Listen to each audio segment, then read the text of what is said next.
Hi, I'm Kitty and we're behind the scenes on the Nikon Z Fc shoot.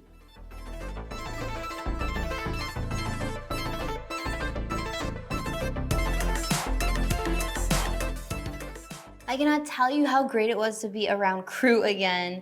Just the creative energy was flowing all around. Even though we did have a 10-hour shoot day, the adrenaline and the excitement just helped me remain in peak flow state. The creative energy is perfect because the story is set in this retro concept.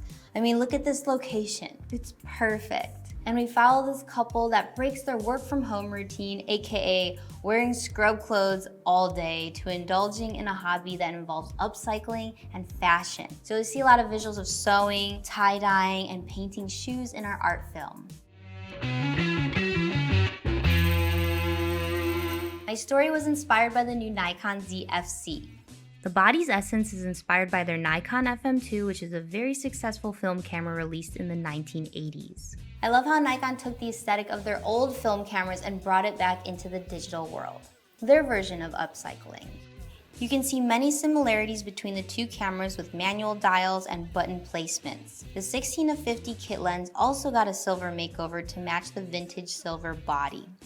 The body and lens are really light, so it's perfect for packing and taking it with you everywhere you go and holding it out to vlog because this cute little machine has a flip-out screen.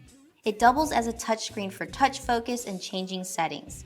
Personally, for me, I've always been a fan of the manual clicky buttons because it just makes me feel nostalgic thinking back on how I started photography on my dad's old 35mm film camera.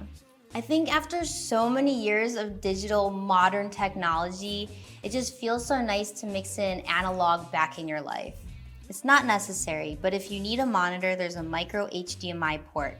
There's also a USB-C port for powering the camera and charging the battery, and a mic port for adding a nice vlog mic on top to get that crispy audio.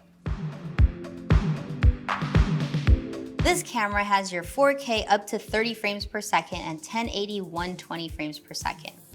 For my film, I alternated between 4K 24 frames, 1080 120, 1080 60, depending on what the shots needed. I don't think I could shoot an entire video without playing with that slow motion. So I use this for my close-up creation shots like the dripping of the dye and of the sewing.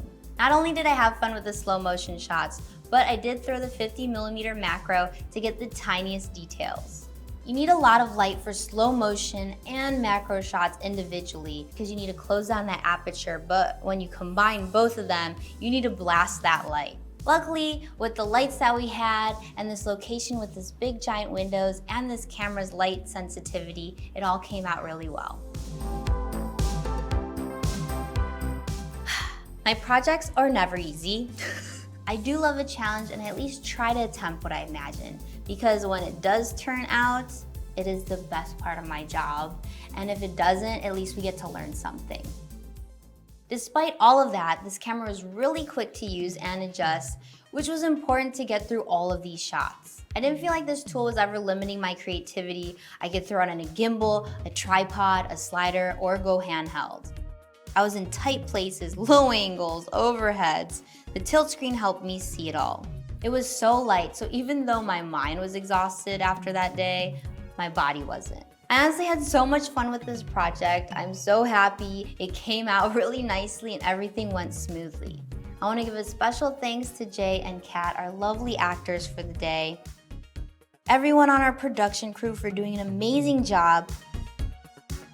And Nikon for giving me the creative freedom and tools to help me create and share this story with you guys. All right, you do you, fam, and I'll see you when I see you. Done.